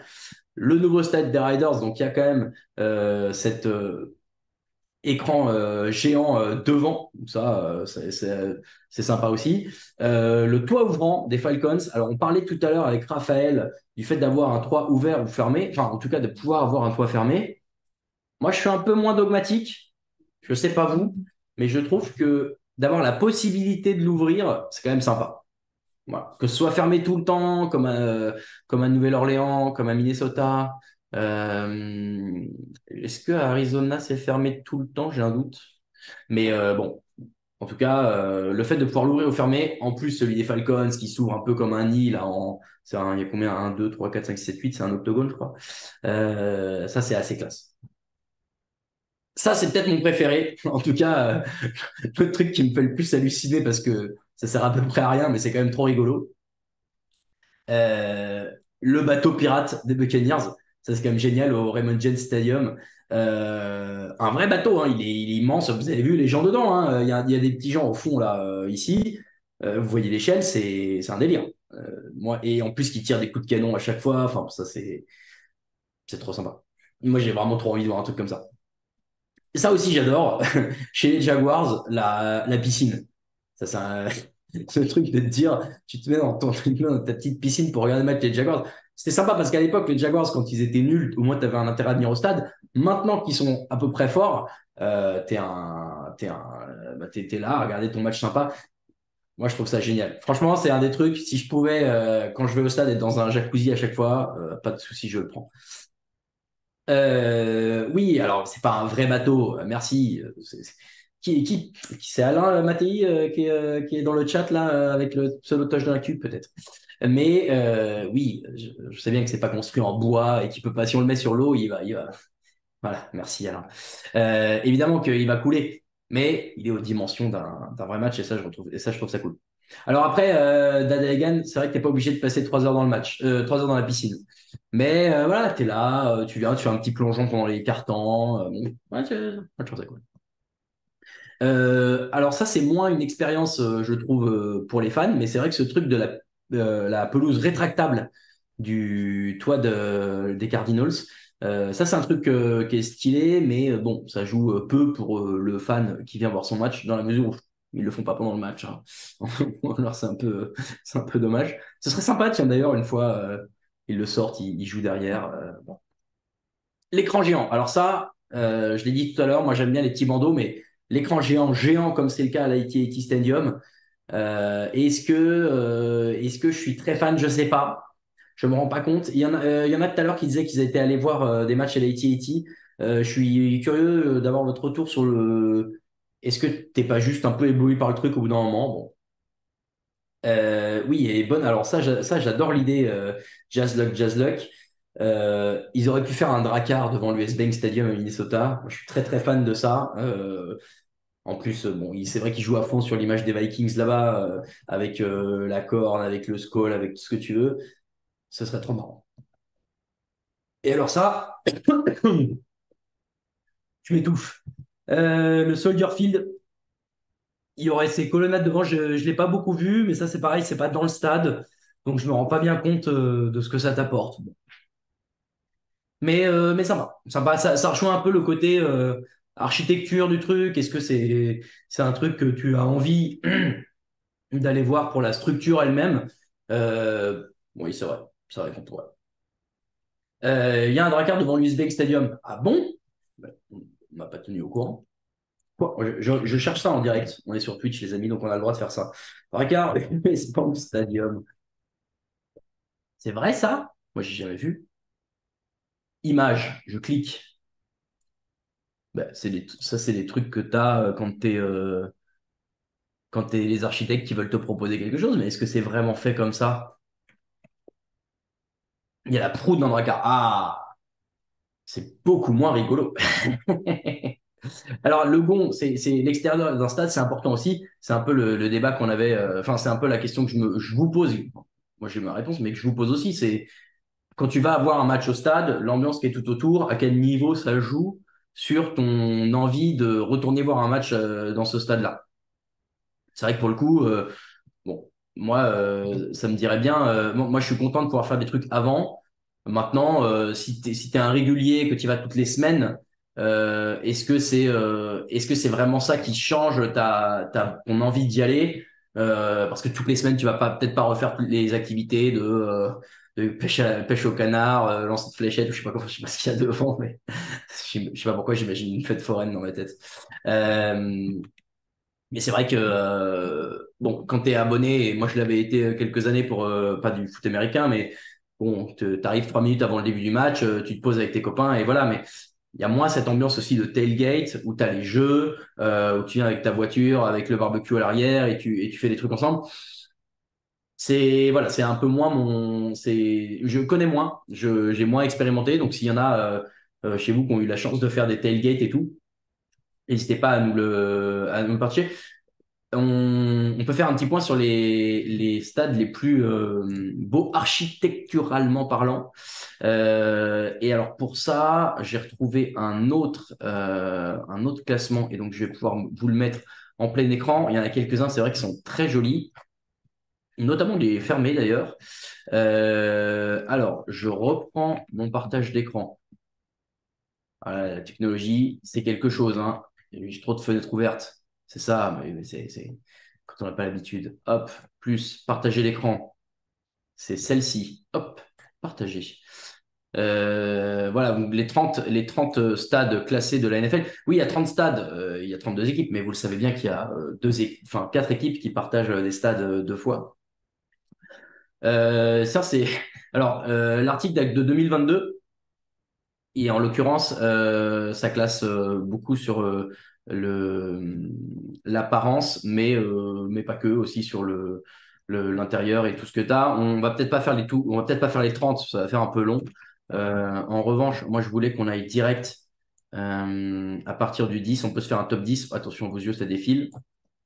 Le Ford Field, on l'a dit juste avant. Toit fermé, moi j'aime bien, c'est simple, c'est efficace. Il y a pas Moi j'aime bien quand il n'y a pas trop des anneaux trop hauts. Vous savez, notamment si vous pensez au Camp Nou à Barcelone, pardon, et c'est des trucs très très allongés, très très hauts. Je trouve ça moins rigolo. Ford Field a l'air à peu près bien pour ça. Moi je trouve ça chouette. On a alors celui des Steelers. Moi j'avoue que le côté vue ouvert sur la rivière derrière, c'est assez rigolo. Ça, pour le coup, voilà, c'est un peu dans les trucs qui te marquent, tu te souviens du stade pour ça. Et là, voilà, le Acrisure Stadium, qui s'appelait comme le Heinz Field, je crois, avant. Oui, bah, c'est marqué là. Il ne sait pas lire. Le Heinz Field, ça, ou le Acrisure Stadium, bon, ça, pour le coup, je trouve ça marrant. Le Lumen Field, bah, Camille, toi qui es dans le chat, tu l'as fait celui-ci, toi. Et Toi qui es dans ouais, le chat, qui est je l'ai dans le fait vocal. en match, pour un match en vrai, en Et alors, ça 2016. donnait quoi? Bah oui, c'est très bien, très très bien comme stade, super ambiance effectivement, mais c'est certainement un peu particulier par rapport aux États-Unis parce que bah, tout le monde est debout, tout le monde crie, donc c'est vrai que c'est particulier. Je pense que c'est un peu différent dans les autres stades aux États-Unis où c'est peut-être un peu plus familial, un peu plus posé dans les tribunes généralement. Mais Sauf le stade de Philadelphie. Mais bon, ça. c'est ça. Et voilà, après j'avais le stade est relativement centre-ville, il n'est pas tout à fait dans le plein centre, mais il est vraiment à distance, quasiment à pied. Hmm. C'est plutôt pas mal pour ça, donc finalement peut-être un peu moins intéressant pour les gens qui habitent loin, mais sinon c'est plutôt sympa. Du coup, il n'y a pas vraiment de tailgate à proprement parler parce qu'il n'y a pas vraiment de parking Ouais. directement à côté. Mais il y a un espèce de centre de congrès ou enfin une grosse salle juste à côté où en fait il y a des activités un peu dans le même style auxquelles on a accès avant de rentrer dans le stade, quoi. Ok. Voilà. Puis C'est j'avais même sympa, fait. c'est vrai, ce truc un peu évasé comme ça, là, ouvert, Ouais, avec une espèce de tribune en triangle au milieu, quoi. c'est ça. Bah, c'est un peu comme à Pittsburgh. Du coup, ça donne directement sur la ville, hein, sur la Hmm. skyline de Seattle. Et c'est vrai que c'est pas mal pour ça, quoi. Et en plus, j'avais même fait la visite un peu du stade de 3 jours avant Ah pour oui, bah visiter un peu. forcément, t'as des tours, bien sûr, C'est pas ça. fou, les mecs. Top. Eh ben, trop bien. Merci pour ça. L'AT&T Stadium, on l'a dit, bah forcément, cet immense écran géant. Mais même au-delà de ça, moi j'aime bien parfois le match, parfois dans le match quand c'est dans l'après-midi, tu as le soleil qui passe à travers les baies vitrées. Bah là, on le voit bien d'ailleurs sur la photo. Bah, je trouve que c'est pareil, ça donne un côté cool. Bon, alors, ça doit être un peu relou pour les joueurs et pour les gens qui sont en face, mais c'était bien placé dans le stade, ça doit rendre assez bien. L'US Bank Stadium, ça c'est un des plus récents. C'est vrai que vu de l'extérieur, il est superbe. Maintenant, j'avais lu cette anecdote un peu triste, que du fait qu'il est très transparent parce que c'est beaucoup de vitres tout autour. Il y avait beaucoup d'oiseaux qui venaient se cogner aux fenêtres, bon, de manière fatale en plus. Donc il avait acquis ce surnom un peu officieux de Bird Killer Stadium. Voilà, on verra. D'ailleurs, c'est un peu la blague quand il y a des équipes comme les Eagles ou les Falcons qui viennent jouer là-bas. Donc bon, mais de l'extérieur, il a l'air superbe. Et oui, j'ai pas pu y aller, mais j'espère bien y aller un jour. Vous l'avez pas mal mentionné, et ça, c'est vrai que celui-là, il est très très beau. Le Lucas Oil Stadium qui est à Indianapolis. C'est vrai que pour le coup, celui-ci, là, on le voit peut-être pas très bien sur la photo. Je peux peut-être vous en trouver une autre, mais le côté un peu, vous l'avez dit, pour certains, usines un peu désaffectées. Ouais, là, on le voit un peu mieux. On le voit un peu mieux sur celui-ci. Ou même là, ouais, voilà, avec le toit qui s'ouvre. Celui-ci son toit qui peut s'ouvrir, tiens, ben voilà, je le savais pas. Mais voilà, c'est vrai que de l'extérieur, ça fait un peu gros entrepôt.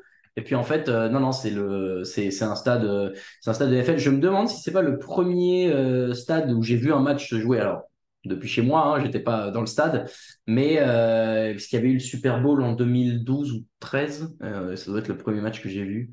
Donc bah voilà, c'est vrai que celui-ci particulièrement sympathique. Et enfin, on finit le Mercedes-Benz Stadium d'Atlanta. Donc ça, pareil, celui-là assez récent aussi. On l'a dit, là c'est l'écran qui est sous le toit ouvrant, dont on parlait, qui s'ouvre en octogone. Celui-là super sympa. Allegiant Stadium, donc c'est le nouveau stade des Raiders à Las Vegas. Alors là, pareil, hein, ils ont mis les moyens à fond. De toute façon, les stades récents, ça se voit, hein, il y a des trucs un peu foudingues qui ont été faits. Vous avez, et ça je l'ai pas mentionné dans les fonctionnalités un peu ou les trucs un peu atypiques, notamment là on le voit au fond, la grande flamme qu'il y avait dans l'ancien stade des Raiders aussi. Et c'est vrai que l'upgrade par rapport au Coliseum d'Auckland est quand même assez monumental. Donc pour ça, je suis désolé pour les fans des Riders qui étaient attachés à la ville d'Auckland, mais pour ça valait le coup d'y aller. Et on finit par le SoFi Stadium. Ça aussi, ça a l'air assez incroyable. Cette espèce d'écran accroché là-haut, le toit complètement transparent au-dessus. Et même de l'extérieur, je trouve l'architecture est sympa. Ça, c'est assez stylé. Bah tiens, Guigui qui demande quel est le plus cher. Je sais pas quel est le plus cher, mais celui-ci, c'est 5,5 milliards de dollars. Donc à partir de là, tu peux te faire une petite idée. Mais c'est quand même des prix qui sont assez délirants. Et puis, bah voilà, le Lambeau Field, forcément, c'est un peu le stade iconique de la NFL, pas parce que son architecture est folle ou ses fonctionnalités sont incroyables, mais c'est ce truc un peu historique c'est un des plus vieux, c'est dans une ville absolument minuscule des États-Unis, et malgré tout, c'est là où il y a une des équipes historiques de la ligue, c'est là où il y a voilà plein de choses, en plus dans un endroit où il fait super froid. Faut faire une émission sur les stades les plus pourris. Bon, ça, on verra, mais nous, on essaye de parler de choses positives cet endroit, cette émission. Donc voilà, moi, c'est vrai que là, sur les 10 qu'on a vus, tiens, si on devait choisir, je vous redonne les 10 et vous me dites c'est lequel votre préféré dans le chat. On a le Ford Field de Détroit, on a la Chrysler Stadium de Pittsburgh, le Mansfield à Seattle, AT&T Stadium à Dallas, US Bank Stadium à Minnesota, Lucas Oil Stadium Indianapolis, Mercedes-Benz Stadium d'Atlanta, Allegiant Stadium de Las Vegas, SoFi à Las Vegas, à Los Angeles et Lambeau à Green Bay. J'avoue j'avoue que si je devais en choisir un où aller, c'est dur. Bah, l'US Bank. Ouais, ouais, l'US Bank ou le Lucas Oil. Je suis assez. Vous êtes déjà Lambeau, Lucas Oil pour certains ici, Lambeau Field, SoFi Stadium pour Guigui. Celui des Bills de l'extérieur, celui des Bills, bah, on peut peut-être remonter un tout petit peu. Alors le Hard Rock, bon bah ça je l'avais fait, c'est vrai qu'il est sympa. Le Arrowhead de Kansas City, bon lui il est simple mais efficace. Levi, ça c'est San Francisco, Arizona, Houston. On y arrive, hein. Il est très haut, celui des Bills, il est où? Ça, c'est Gillette, c'est Foxborough, c'est les Patriots. Bon, celui-ci. Ah, c'est Paycor Stadium maintenant. Tiens, je savais même pas. Pour Cincinnati, il a encore changé de nom. J'essaie de pas trop. J'essaie de faire gaffe parce qu'il y avait il y a des questions sur certains noms de stades et je voudrais pas vous donner trop les réponses. Ah, bah, il est là. Highmark Stadium. C'est vrai que là, celui-ci, si vous y allez, je pense que le seul truc qui vaut le coup, c'est les tailgates et l'ambiance avant le match, hein, parce que là, les fans des Bills sont assez réputés pour leur, comment on peut appeler ça? Folie, c'est un bien grand mot, mais leur appétence à faire des choses un peu stupides en avant-match. Euh, voilà, bon, écoute, il y a pas mal de consensus quand même pour le. Je vais arrêter le partage avant de vous rendre fou avec les défilements d'écran. Il y a pas mal de consensus pour celui des Colts ou des Minnesota. Guigui qui demande si l'absence de toit empêche les Super Bowls sur la côte Est. Ben, il y a en 2014 New York au MetLife Stadium. Et c'est vrai que la NFL était un peu en PLS parce que je crois que 2 jours avant, il y avait eu une grande tempête avec de la neige et tout. Ce serait bien qu'il n'y ait pas de neige au Super Bowl. Moi, je trouverais ça génial, mais je pense que pour l'aspect sportif, ce serait pas ouf. On peut finir cette petite section sur les stades avec ce qu'on a essayé d'imaginer, à savoir ah bah voilà, Alain qui était à New York cette année-là nous dit qu'il faisait -10 le mercredi d'avant, donc à 5 jours du match. Je pense que les organisateurs de la NFL ont dû se faire quelques cheveux blancs. On peut finir donc avec ce petit truc qu'on voudrait, où on pourrait essayer d'imaginer un stade avec un truc complètement euh, absurde, je sais pas, mais irréalisable, fou. C'est quoi le truc dont vous rêveriez là, si vous pouviez avoir un truc complètement fou dans un stade, alors de NFL en l'occurrence parce que c'est notre sujet, mais même dans un stade en général, si vous pouviez avoir un truc complètement ouf, ce serait quoi? Moi, j'avais dit, on a déjà préparé, Camille, je sais pas si tu as encore les images de ce qu'on a fait hier. Mais moi, je m'étais dit, j'adorerais avoir un jacuzzi géant, un peu comme les Jaguars, mais vraiment un jacuzzi.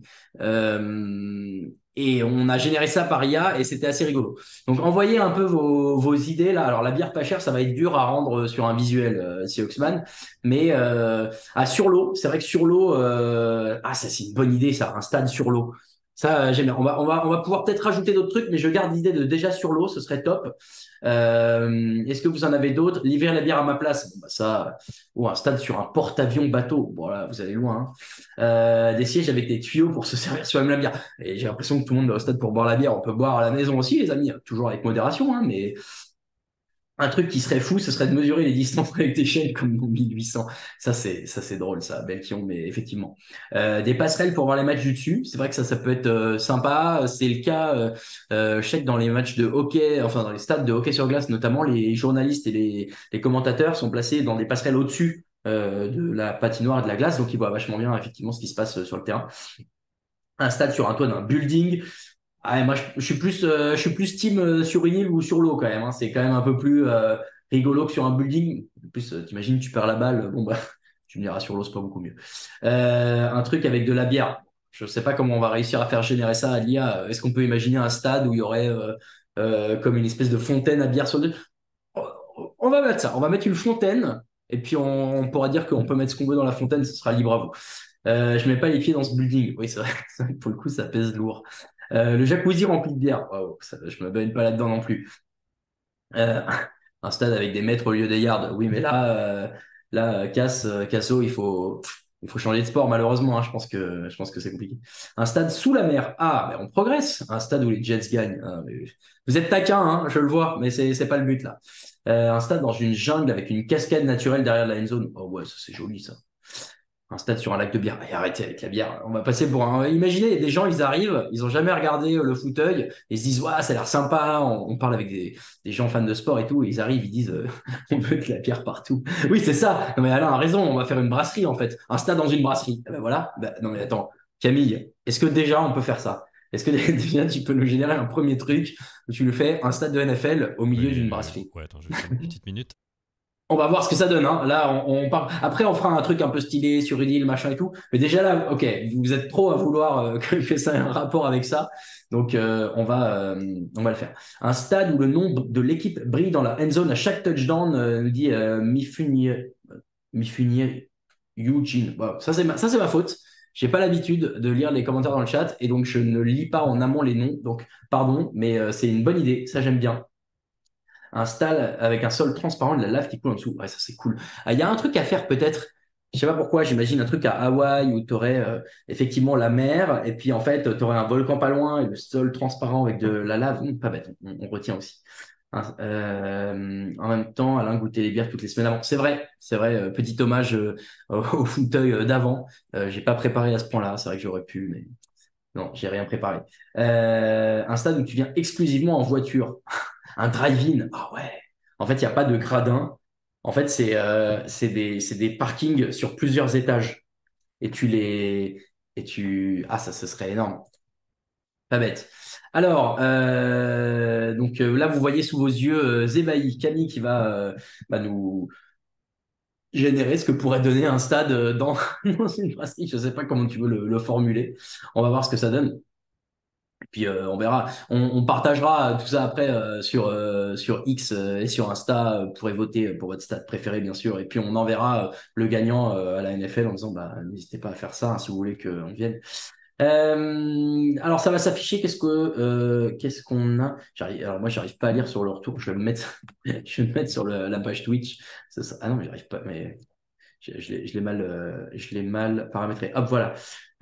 Comment ça, il n'est pas sûr de comprendre? Voilà, une brasserie à l'intérieur d'un stade NFL. Voilà, et il est compliqué, notre ami générateur d'IA là. Hein. Je pensais qu'il Bon, pouvait générer, je pensais qu'il pouvait générer des images, mais a priori non. Donc, ah il s'est ouais. trompé. Ah non, mais parce que t'es le. Ah oui, oui. Je crois qu'il faut que tu ailles sur le truc. Attends, je vais t'envoyer le lien. On voit, voilà, c'est sur Twitch, les amis. Hop, je crois il faut que tu tapes Image Generator Bing. Et c'est Ad Creative. Non, c'est pas ça du tout. C'est bing.com/create. Voilà. Est-ce que tu l'as, Camille? Ah, attends, je vais te renvoyer directement le lien si tu veux. Vous pouvez le faire aussi d'ailleurs chez vous. N'hésitez pas. Voilà, ça, vous pouvez le faire aussi. Vous le faites chez vous. Là, vous allez sur le lien. Je peux vous le mettre dans le chat, je crois. Je vous mets le lien dans le chat. Et puis, ben, vous pouvez le faire aussi. N'hésitez pas à nous taguer ensuite sur les réseaux, à TD Actu sur X, Touchdown Actu sur Insta. Et puis, bah, partagez-nous un peu là aussi vos stades préférés avec vos trucs un peu fous. Et puis, on verra ce que ça donne. Un stade en forme de casque. Eh ben, voilà, ça c'est une super idée, Griff. C'est vrai que ça, c'est un truc qui peut être rigolo. Moi, je me suis noté deux, trois trucs. Je vais en faire un aussi. Camille, il doit se créer un compte. Il va partager ses identifiants à tout le monde. Non, non, non, bien sûr, faites attention. Mais ouais, n'hésitez pas à nous repartager ça après et puis on repartagera les plus sympas. La description est pas forcément en anglais. Vous pouvez le mettre en français. Stade, regarde, voilà. Je tape Stade NFL en forme de casque.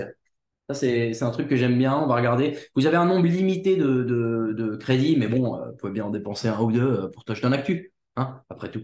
Et je vais pouvoir, ah oui, surtout, je vais pouvoir vous montrer ce que j'avais fait hier. Hop, si je le mets comme ça. Attention, Camille, je vais partager mon écran. C'est où? Zoom, voilà. Hop, partager l'écran. C'est ici. Hop, regardez, moi j'avais fait ça là. J'avais marqué Stade NFL avec un jacuzzi sur le toit. Et franchement, celui-là, là, est-ce que celui-là, il est pas trop cool? Moi, ce truc-là, là, alors, ok, bien sûr, il faut imaginer, hein, le truc, ça marche pas, mais celui-là est trop sympa. Là, celui-là aussi, il rend vachement bien. D'ailleurs, c'est peut-être un peu le stade de Seattle, on se disait avec Camille, mais c'est vrai que là, le jacuzzi, s'il est à l'échelle, genre le jet, quand il t'envoie, je pense que tu t'écolles, ça peut être assez rigolo. Et celui-là, bon, ça c'est assez classique. Ça a l'air juste une suite privée sur le toit, mais ça a l'air cool. Et le dernier, bon, bah là, t'es un peu en dehors. Mais vraiment, moi, le tout premier, ça c'est incroyable. Je trouve ça génial. Est-ce que tu t'en sors Ouais, avec la c'est bon. brasserie? Vas-y, je te rends la main. Alors, ça donne quoi? Ouais, quelques Attends, images. je vais me mettre sur le compte la page Twitch aussi. Il y en a une qui ressemble quand même Euh, beaucoup à Seattle. ouais, alors je vois Mais moins tu vois l'aspect pas. Ouais, brasserie c'est sur clair, tes tu vois pas photos. grand-chose. Ouais. T'as pas grand-chose. Euh, ouais, on devine pas trop. Il nous a menti là, notre ami Bing. On voit pas trop l'aspect brasserie. Non, bah, on va retravailler aussi. On va voir. Moi, alors, on peut en faire un dernier si ça vous va, avec plein de trucs que j'ai notés que moi j'aimais bien. Et puis on verra ce que ça donne, hein. Si ça se trouve, il va nous faire n'importe quoi. Mais un stade avec un grand 8 qui tourne autour, ah, ça ce serait énorme. Un truc sur une Tu vois là, île. peut-être hein. Tu vois ce que j'ai. Alors attends, moi j'ai un peu de décalage. Ah ouais, là, c'est top. Ah ouais, ah, c'est énorme. Le premier, les gros tonneaux, il est fabuleux celui-ci. Ah ouais, ça c'est trop. Et alors ça, les gens qui ont l'habitude des Bills, qui disent qu'ils font la teuf avant, ça c'est pas mal. Bon voilà, eh ben en fait moi je vais le faire, je le ferai à côté. C'est vrai qu'il faut qu'on arrive à finir. Merci Raphaël de me rappeler que je dois tenir mes chronos. tout est sous contrôle. Ouais, il est trop bien celui-ci aussi, j'adore. On va vous partager tout ça, on va se les mettre là sur. N'oubliez pas de taguer à TD Actu. On va pouvoir se repartager tout ça. Il nous reste quelques petits trucs à faire d'ici la fin de l'émission. Parce que là, il est 43, donc on a 17 minutes avant le coup d'envoi et on a un quiz, on a des petits goodies à vous faire gagner comme chaque semaine. Donc on va être efficace là-dessus. D'abord, la première chose, on va faire le point sur les pronos de la rédac Touchdown Actu avant cette semaine 13, en l'occurrence 13-14. Attends, je sais même plus où j'en suis. Bref. Semaine 12, Bon, on est c'est avant semaine, c'est ça. Bon. À la fin de la semaine 11, donc avec les premiers matchs de la semaine 12, voilà où on en est. Évidemment, votre serviteur ici présent est le plus mauvais des pronostics, mais bon, ça, c'est pas grave, la saison est encore longue. Puisque je suis à 101, au-dessus de moi, j'ai Grégory à 103, Raphaël est à 105, Victor est à 107, et Lucas est toujours en tête à 111. Mais l'écart se resserre, attention Lucas, qui a fait une très mauvaise semaine la semaine dernière, comme moi, à 8. Donc là-dessus, pas terrible. Camille, est-ce que tu peux nous mettre, s'il te plaît, tous les pronos? Bravo. Et donc là-dessus, vous le voyez, hein, pour l'instant, Greg a fait un très mauvais départ avec les Seahawks et les Jets. Ça m'arrange, je vais essayer de le rattraper. En revanche, là, sur les matchs qui arrivent, il y a peu de choses qui sont très différentes. Greg a tenté les Colts face aux Buccaneers. C'est pas complètement impossible, mais bon, on est plus convaincu par les Buccaneers dans le reste de la rédaction, d'autant que les Colts, ça n'a pas été la meilleure équipe de ce début de saison. Malheureusement, ils perdent assez vite leur quarterback. T'as raison, Shreyu, c'est Greg, Shreyu. Les Grecs tentent un peu le tout pour le tout. Qu'est-ce qu'on a d'autre comme différence? Les Patriots pour Lucas et Greg face aux Giants. Là, c'est pareil sur ce genre de match. Bon, compliqué de savoir un peu ce que ça peut donner.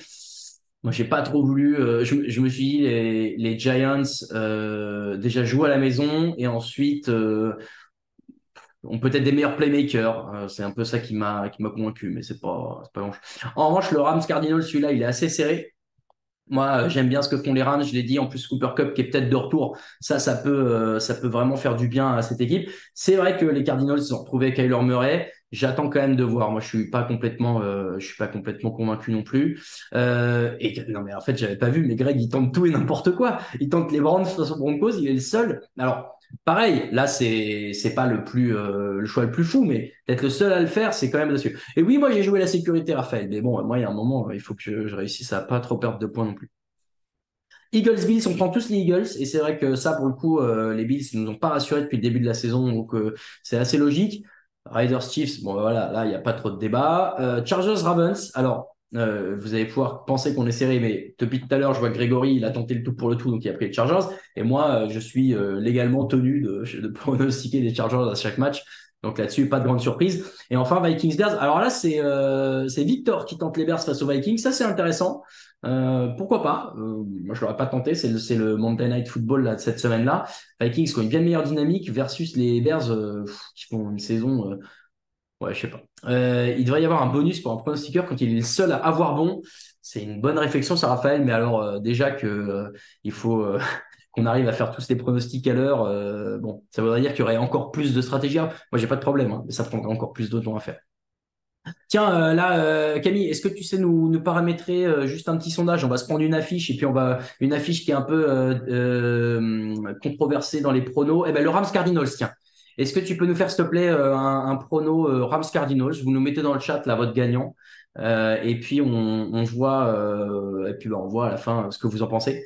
Mais vous devriez avoir si tu sais le faire, Camille, c'est bon? Ouais, c'est bon, ça arrive. Super, merci beaucoup. Donc voilà, le choix Rams Cardinals, vous voterez dans le chat pour donner votre pronostic. On va faire les cotes. On va faire les cotes Unibet, les amis. Est-ce que tu veux que j'y aille? Ah bah non, mais tu l'affiches, Camille, et puis moi je vais me le mettre aussi chez moi. Ok.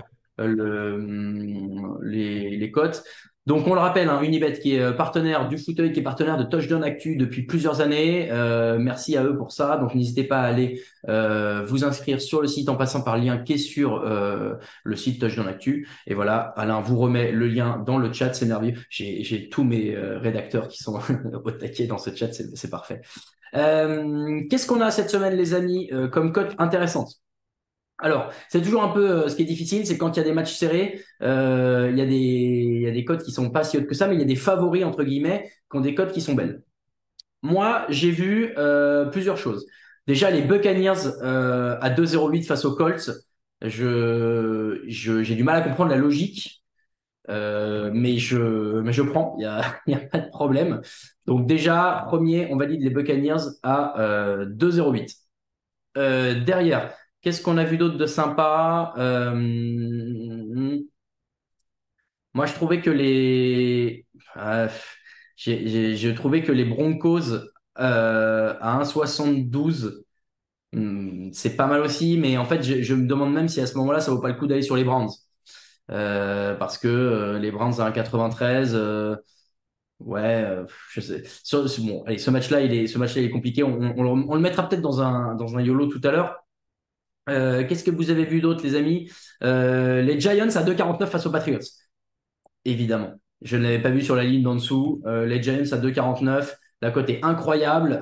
Les Patriots en face, je ne comprends pas comment ils sont autant favoris de ce match. Donc oui, oui, bien sûr, pour l'instant, Giants 2,49, c'est un grand oui. Et enfin, les Bengals. C'est vrai que les Bengals, alors, ils jouent les Steelers, mais attention, on l'a dit, l'effet renvoi du coordinateur offensif. Quand bien même Kenny Pickett n'est pas un excellent quarterback, voire un bon quarterback, j'ai du mal à imaginer qu'ils perdent. Enfin, sur ce match-là, ça peut jouer en leur faveur. Donc, j'aurais tendance à pas trop mettre les Bengals. Euh, Moi, si je veux en mettre un dernier, c'est plutôt soit les Texans. Moi, j'aime bien les Texans à 85 face aux Jaguars. C'est une belle cote. C'est un match qui est serré. Les Texans, oui, ils perdent un peu plus de ballons récemment, mais il y a quand même une belle dynamique. Je regarde un peu dans le reste. Si vous en avez dans le chat qui vous intéresse, vous me dites. Mais sinon, moi, je vais probablement aller sur les Texans. Donc, on ferait ça. Allez, moi, je valide ça. Camille, tu peux nous les valider. Donc, Texans à 85, Buccaneers 2,08, Giants 2,49. C'est pas mal, hein, parce que pour 5 euros misés, on a une cote de 9,58 et donc des gains potentiels de 47,91. Ça commence à faire sympa. Les Chargers, rappel, je vais les mettre dans le YOLO. Je vais le mettre tout de suite d'ailleurs, parce qu'on fait un petit YOLO. 2,21, on peut rajouter les Chargers. Moi, dans le YOLO, je m'étais dit qu'on mettait aussi les Rams à 2,13. Et j'en ai vu un dernier qui me plaisait bien. Bon, les Riders à 4,10, c'est peut-être un peu audacieux. Tu voulais peut-être dire les Non. Cardinals à 2,13? J'ai dit quoi, pardon? Les Rams? Ouais, c'est les Cardinals, autant pour moi. Euh, et non, ben alors on va faire les cotes à deux. On va prendre les Panthers à 2,30 face aux Titans. Pourquoi pas? Pourquoi pas? Ah, les Bills.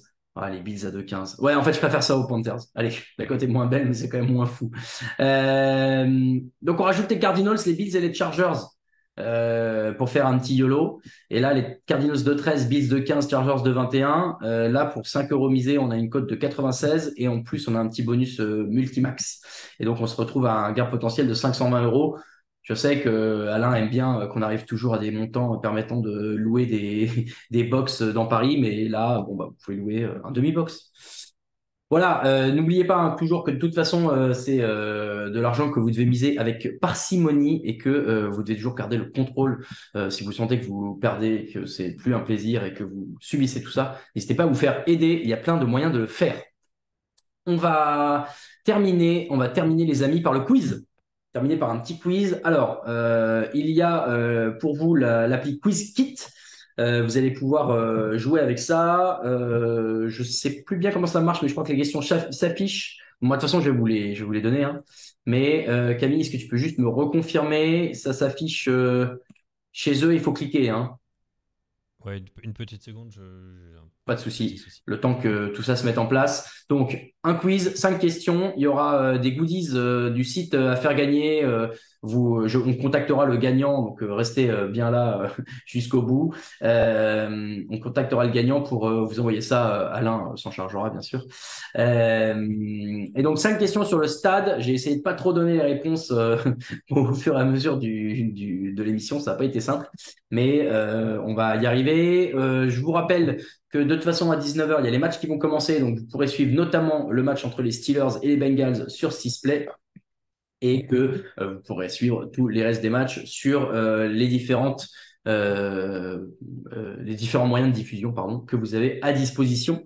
Tu me dis dès que tu es bon, Camille. J'ai un sinon petit souci, je crois que ça a supprimé le quiz que j'ai rentré. Aïe, aïe, aïe. Eh ben, alors, comment est-ce qu'on fait dans ce cas-là? Est-ce qu'on le fait à l'oral et puis on voit les premiers qui, qui nous répondent dans le chat? Alors, c'est toujours un peu tricky parce qu'il y a peut-être du décalage, mais tant pis, on va essayer de faire comme ça. On verra ce que ça donne. On va s'adapter, on va s'adapter. Bon, du coup, il y aura peut-être pas de goodies parce que là, c'est un peu, on verra. S'il y a quelqu'un qui s'impose de manière évidente, on pourra toujours négocier. Et puis sinon, abonnez-vous. Il y aura peut-être des choses à gagner de toute façon. Ok, eh ben alors on va la faire comme ça, Camille. Je vais la faire alors. Est-ce qu'au moins tu sais m'afficher les questions et les réponses sur un juste truc de texte ou tu préfères que je fasse tout à l'oral? Non, fais tout à l'oral. Allez, tout à l'oral, c'est parti. On est entre nous, on fait à l'ancienne. Alain, le facteur, bien sûr. Il fait tout sur ce site, vous savez. Première question. Alors, on va essayer de la faire comme ça. Soyez au taquet dans le chat. Je vais essayer de prendre les réponses dès qu'elles apparaissent. Donc, on verra ce que ça donne. J'espère que vous n'avez pas de décalage. Première question, elle est facile. On parle des stades, on va parler capacité de stade. Je vous donne à chaque fois 4 réponses. Vous me donnez la bonne. Quel est le stade NFL qui a la plus grande capacité? On parle bien sûr du nombre de places. Est-ce que c'est Lambeau Field, l'AT&T Stadium, le MetLife Stadium ou l'Arrowhead Stadium?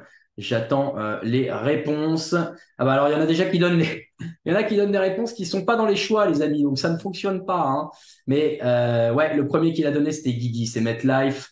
Derrière Big Bad Amin aussi. Alors ouais non, les gens qui ont dit SoFi, je suis désolé pour vous, mais non, pas du tout. Et donc effectivement, c'est le MetLife Stadium de New York. Qui a une capacité, je l'ai noté tout à l'heure, de 82 000 places. 82 000 places, donc c'est assez conséquent. Et en fait, les 4 que je vous ai donnés sont dans cet ordre-là. Donc c'est le MetLife le plus grand, Lambeau en 2, AT&T Stadium à Dallas en 3 et Arrowhead Stadium de Kansas City en 4.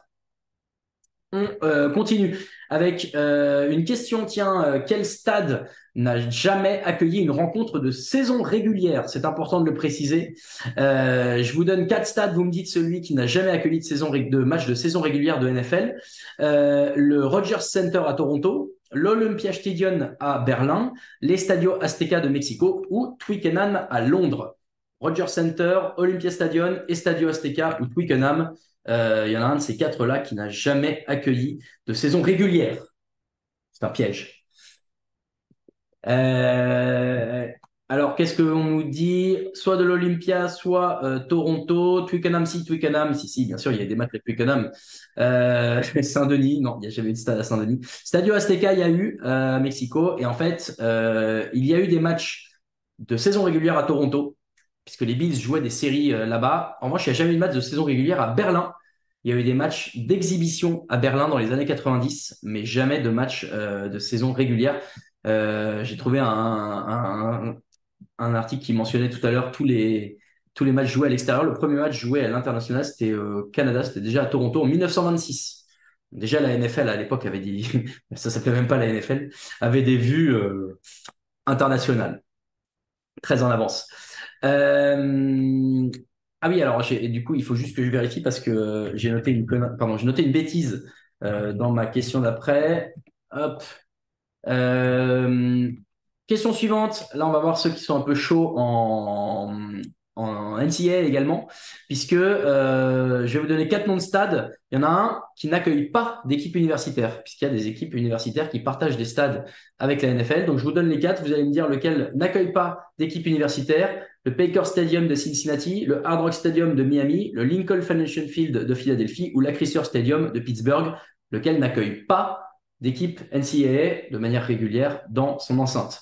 Un de ces quatre-là, Cincinnati, Miami, Philadelphie, Pittsburgh, sachant que les trois autres, évidemment, ont une équipe qui joue sur place. Qu'est-ce qu'on nous dit? Cincinnati, Hard Rock, Miami, Hard Rock, Cincy, Pittsburgh, Philadelphie. Bon, tout le monde a donné toutes les réponses. En l'occurrence, c'est bien Cincinnati, la bonne réponse, les amis, puisque Hard Rock Stadium, il y a l'équipe de Miami. Alors, je sais jamais, je suis pas très bon en université, mais je crois que c'est l'équipe de Miami University.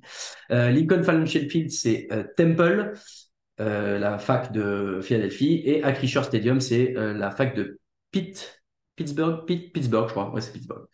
Et il y a The U. Ah oui, c'est The U. Et à chaque fois, les joueurs, vous savez, en annonce des matchs, ils font ça. Il nous reste 2 minutes, les amis. Il nous reste 2 questions. Donc, on va y arriver. En l'occurrence, on va aller un peu sur du naming, puisque vous me donniez le vrai nom du Superdome de New Orleans. Je ne vais pas vous donner les trucs, tiens. Hop, lancez-vous comme ça. Le Superdome de New Orleans, quel est le vrai nom avec le naming complexe? Ça a changé récemment, ce n'est peut-être pas celui auquel vous pensiez. Alors, Mercedes, en l'occurrence, voilà, c'était le piège dans lequel j'aurais voulu que vous tombiez si on avait fait le quiz. Et ce n'est plus le Mercedes-Benz Superdome. Et non, je me suis fait avoir aussi. Il y en a quelques-uns qui l'ont là dans le chat. Bonne réponse, effectivement, de Gus Horizon. Je l'ai vu passer aussi plus tôt. Marie 1212, Pastaga, Gringali. Effectivement, c'est le Kaisers Superdome maintenant. Marque de casino, et ce n'est pas Justin Bridou. C'est vrai que ça aurait une certaine classe, mais Justin Bridou Superdome, très moche, j'aimerais bien, mais non, c'est Kaisers. Ne dites plus le Mercedes-Benz Superdome, ne dites plus non plus le Louisiana Superdome, c'était les noms d'avant, c'est bien le Kaisers Superdome. Et enfin, on finit avec une info hyper importante pour vous si jamais un jour vous allez là-bas. Quel est le stade avec le parking le plus cher? Et oui, c'est important, parce qu'après tout, il y a besoin d'aller là-bas. Donc, je vous donne 4 stades. Vous me dites lequel a le parking le plus cher. Le Candlestick Park, le Gillette Stadium, le SoFi Stadium ou l'Allegiant Stadium. Pareil, il y a un petit piège, bien sûr, dans les 4. Candlestick, Gillette, SoFi, Allegiant. Quel est le stade le plus cher? J'ai noté le prix. Donc, vous allez tomber de votre chaise quand vous allez la prendre. Je vois que toutes les réponses ont été données, donc je peux y aller. Eh bien, l'Allegiant Stadium, mesdames et messieurs, $100 le parking. $100. J'ai vu que le combo parking, hot dog, bière, vous en avez pour $217. $217. Parking, hot dog, bière, les amis. On marche sur la tête. Mais l'expérience a l'air sympa, hein. En tout cas, voilà, c'est sur ces infos primordiales qu'on va terminer ensemble ce fauteuil. Merci beaucoup d'avoir été avec nous. Je vois que ça vous choque et je comprends, moi ça m'a choqué un peu aussi. Pour retrouver Touchdown Actu, évidemment, c'est sur le site tdactu.com, c'est sur tous les réseaux sociaux. Envoyez vos photos, hein, si vous l'avez fait là, de stade idéal sur X et sur Insta. On est partout à tdactu ou Touchdown Actu. Vous pouvez retrouver évidemment tous les jours le podcast. Il y aura cette émission en replay. Et puis, foncez sur Sisplay pour retrouver Luca Vola et Grégory Richard qui commentent le match entre les Steelers et les Bengals. Vous aurez tous les résumés sur TD Actu. Et puis, à très bientôt pour un nouveau podcast. Merci à Camille dans le chat, pas du tout. Merci à Camille dans les coulisses d'avoir fait ça. Merci à tout le monde dans le chat. On se retrouve très bientôt. Super soirée à tous. Salut.